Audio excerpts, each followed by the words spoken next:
There is always the quest by political office holders in a democratic setting to maximize gains of development so that the dividends of democracy can make the desired impact at various levels of governance. This explains why it is imperative for them to always explore ways of translating the theories of socio-economic development into practical realities.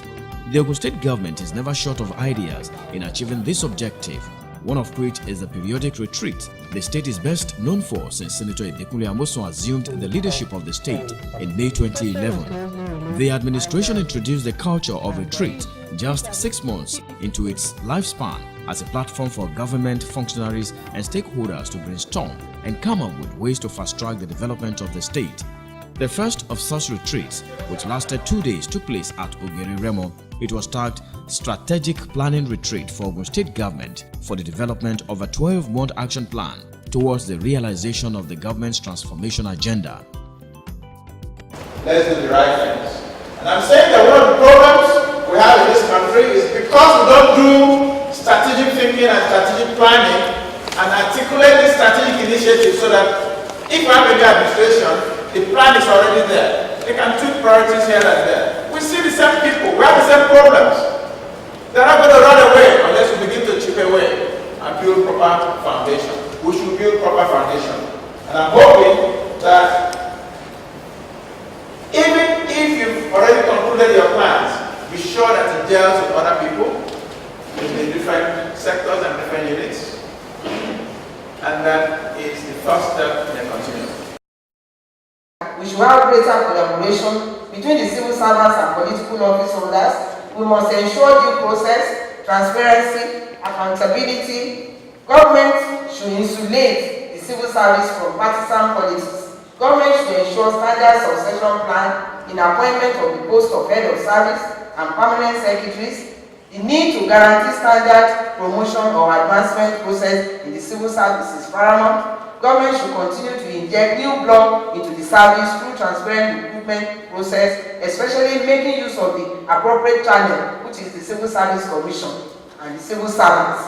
The imperative of continuous training program for officers should be emphasized. For all politically exposed persons, they are all required to declare their assets before or immediately after taking office and at the end of their tenure.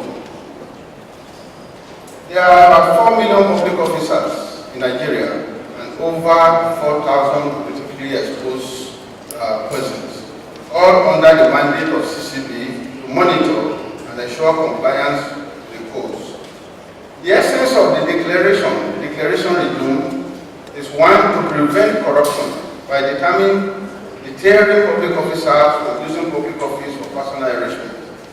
2, to ensure public officers comply with constitutional provisions on the need for accountability, transparency of the conduct of government business.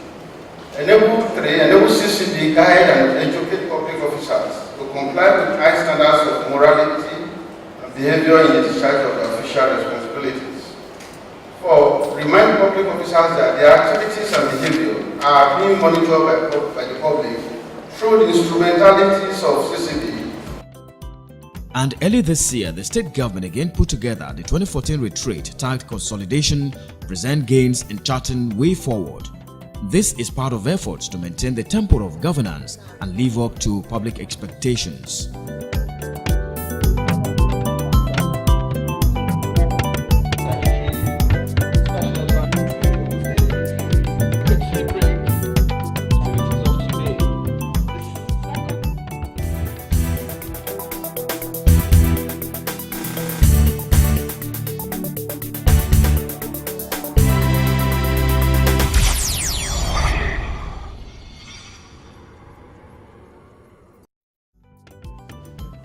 The 2014 edition of the Ogun State Government Retreat came up at the right time with the best suitable theme for discussion. It was the right time because it was the first month of the year when a framework for development can be advanced. The Ogun 2014 3-day retreat held between Monday 27th through Wednesday 29th of January 2014 at the Temperance Hotel and Conference Center, Ota, Ogun State, with the theme Consolidation, Present Gains and Charting the Way Forward.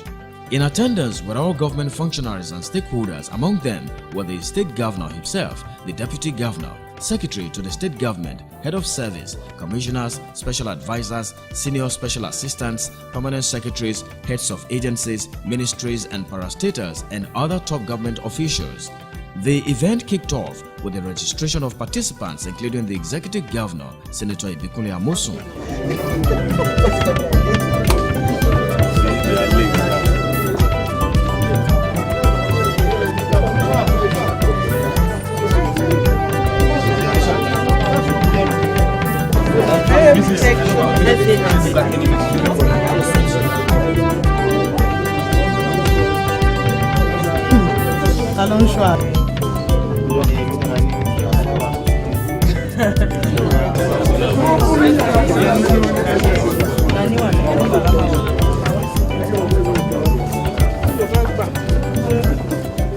Declaring the retreat open, Governor Ibikunle Amosun restated the importance of coming together to discuss ways of improving on performance and governance in the state.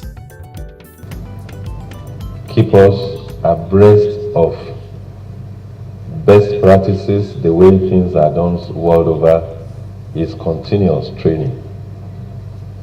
And year in, year out, particularly in the beginning of the year like this, we believe that we will gain tremendously if we come together like this and get people that really knows what to do to come and talk to us. Indeed, it will give us an opportunity to move away from the office, which is in Abeokuta, to come this far so that we'll have time to ourselves. I'm sure tomorrow there will be so many sessions, so many breakaway, of course, in groups, so that we'll review what we've been doing in almost 3 years of being in office.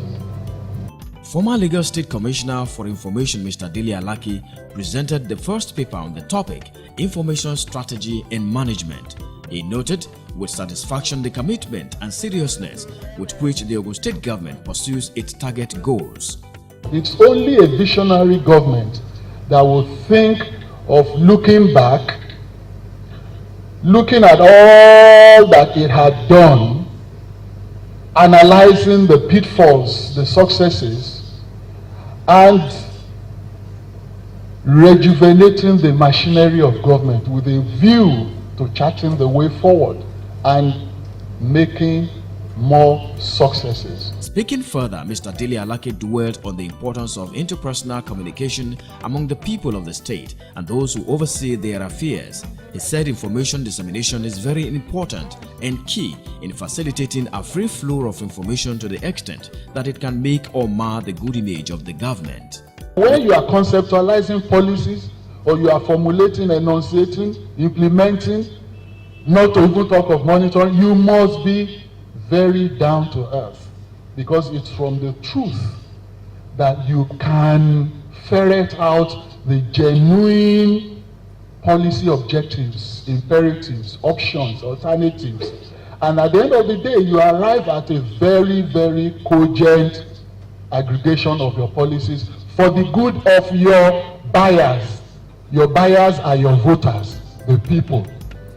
Mr. Alake categorized different ministries of government into visible and semi-visible ministries, saying that those ministries whose activities impact directly on the lives of the common people need to disseminate the required information to the masses on regular basis.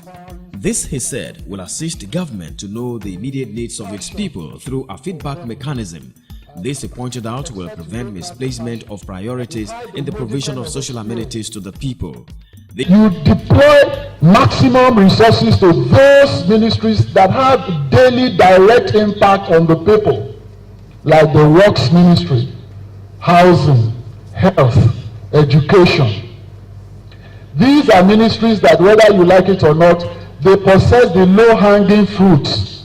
Whatever you do in those ministries can easily be seen, like works, for instance. If you tar a road, you are not just tarring the road for the car owner, you are also tarring it for the man who treks, the poor man who cannot afford a vehicle. When you tar the road, you have saved him the wears and tears of his shoes. He doesn't have to replace his shoes every month. because he doesn't have a vehicle. He treks to and from work. And when the road is bad, his shoes would go or wear off very quickly. So you have impacted on the life of the poor man, the middle income, and the rich man by the simple action of tarring a road. Information strategist Mr. Alake rounded off his presentation, calling on the state government to develop its action plan based on the needs of the people. When you are passionate about the government you serve, the corollary is not to want that government to fail. You will never want that government to fail once you are passionate about it. In fact, you will live, dream, sleep, and bathe that government. In your bathroom, when you are in the showers, you'll be thinking, your brain will be working at psychomotor level constantly. The presentation provoked reactions from the participants. There were also questions and answer sessions with the guest speaker responding to all the issues raised. But how do you reconcile where the public says you're doing very well, but we're not feeling it in our pocket? It is easy to determine when information is too little. In which case, you will say, well, we still need to say more. We haven't said this. So you can't have it too much. In fact, it may not be enough. Usually, not enough. Not enough in terms of employing all the channels of communication. If you are using only one channel of communication, say TV or radio, it can be saturated. The second paper during the retreat focused on leadership and governance. The session was handled by Mrs. Aminat Tijani Sani from John Maxwell Coaching Company, the world's foremost institute for leadership training. The guest speaker focused a discussion on the law of leadership. She laid emphasis on 4 out of the 21 law of leadership. Her presentation further cleared doubts on the role of a leader in government or other spheres of life.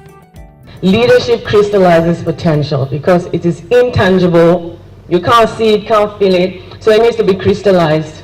And it starts with self-leadership. If you're unable to lead yourself, you will be unable to lead anybody or anywhere. Mrs. Tijani further explained that leadership ability determines one's level of effectiveness and also the measure of influence that can be brought to bear in a system. If you think that you are leading and no one is following you, you're just taking a walk. You're strolling. The chairman of Ultra Capital Limited, Mr. John Davis, also presented a paper on mastering PPP in the public sector. He explained that a fundamental principle behind the public-private partnership is that it is intended to transform government departments from being owners and operators of assets into knowledgeable purchasers of services from the private sector. It's equally important to have a corresponding private side. Not just a lot of good builders, not just a lot of good managers, but actually people who can provide competent public services day in, day out to the standards that you set, not they set. The standards that you set. Another paper that was presented by Mrs. Shade Odunaya of the Alliance Consulting on the investment climate relative to Ogun State. This x-rays the assessment of Ogun State by World Bank on factors such as starting a business, registering property title, dealing with construction permit, as well as enforcing contract. The Executive Governor, Senator Ebekule Amosun, made some clarification on the present state of things in the state. He equally charged some members of the State Executive Council who are directly concerned to do same. It's fantastic the work you are doing, sir, in terms of the roads. But we need the businesses so that the roads can be busy.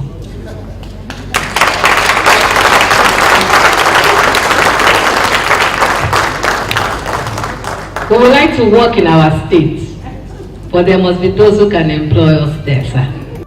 Other speakers at the occasion were Professor Matomi, who discussed the topic Time and Stress, and Dr. Hassan Adekunle, the Director of the Ogun State Ambulance Services, OXAS, who discussed and demonstrated ways of resuscitating a person with cardiac arrest or heart attack. The importance of the experience that the person may be going through or the event to the individual person.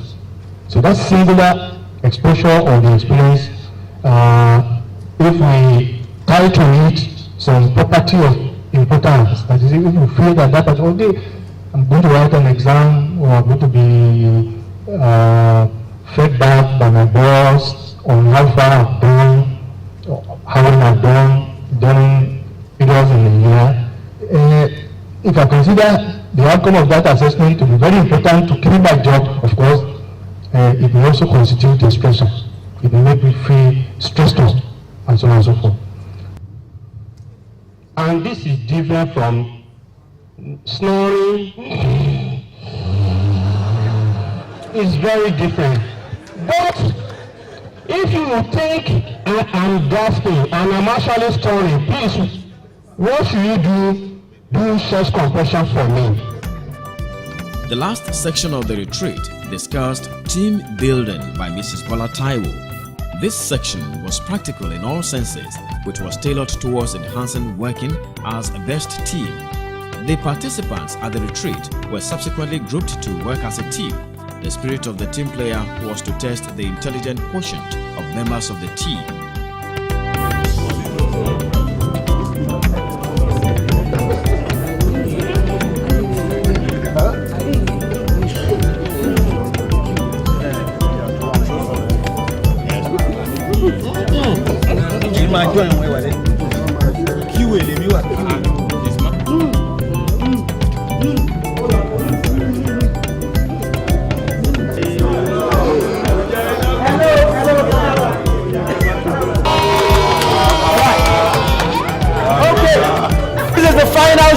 Of this puzzle, it's called design. This brought to an end the 2014 retreat, with the participants going home more empowered to consolidate on the present gains.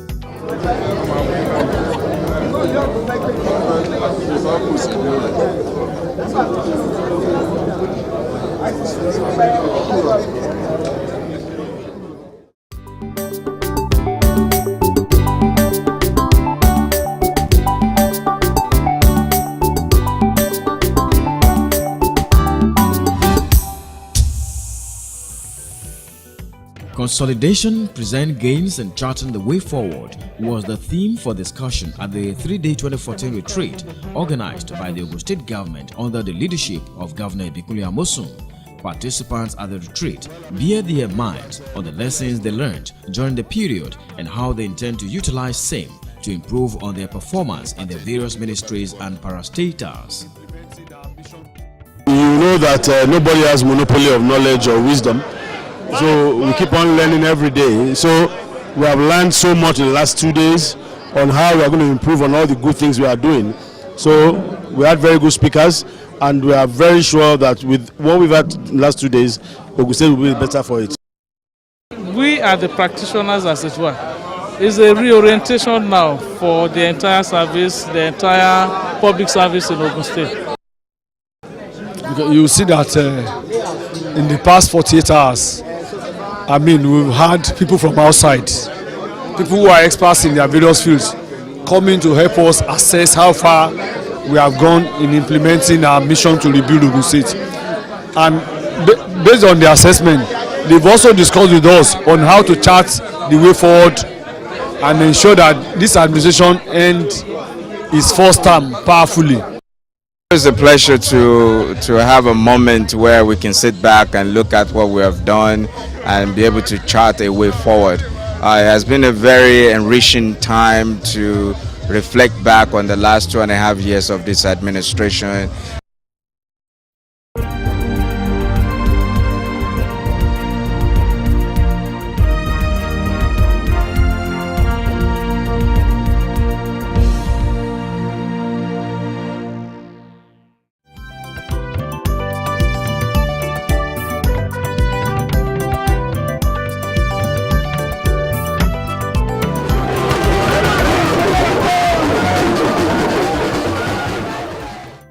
The Executive Governor of Ogun State, Senator Ibikunle Amosun, on Monday, 3rd of February 2014, promised to continue bringing more developments to the people of Ayetoro under Yewa North local government area of Ogun State. The governor made this promise while receiving different groups and associations from Yewa North local government, Ayetoro, who were at the state secretariat to declare their support for the governor to run for the second term at the 2015 gubernatorial election in the state. The event took place at the Arcade Ground in Okemoson, Abeokuta. And things like this tells us that whatever we do, the people are watching. And when you show this encouragement like this, when you show appreciation like this, when initiatives like these are being shown, those are the things that will keep us going. Those are the things that will continue to energize us to do more. So I want to thank you. One of the leaders from Yewa Land, Elder Kunle Amosun, who spoke at the occasion, commended Governor Ibikunle Amosun for carrying out numerous transformation projects in their areas. Ayetoro Council of Chiefs, under the able leadership of our Kabiyesi, the Alaye of Ayetoro, His Royal Majesty, her greetings and appreciation of your good works in Ayetoro. Yes. They all wish you good health and renewed strength to carry on with the good work. Speaker of the Ogun State House of Assembly, Right Honorable Suraj Ishola Adekunbi, commended the governor for his mission to rebuild the Gateway State and prayed for more accomplishments in the state. Your Excellency, sir, on behalf of good people of Ayetoro in Yewa North, we want to extend our profound gratitude to you for the wonderful job you have started in Ayetoro. We are indeed very grateful. All that you have been doing so far is unprecedented. Our people are here this morning to appreciate you for what you have done for us, because in the past we've not had it this far. Fear. Your Excellency, our prayer to Almighty Allah is to grant you good health and wherewithal to lead Ogun State to that promised land. For comments, questions, and observations, send a text to 080-9578-9802 or 081-0672-1434, or send an email to missiontorebuild with the number 2@gmail.com. Be a part of rebuilding our beloved Gateway State. Ọmọ Ògùn Ìṣẹ̀yà.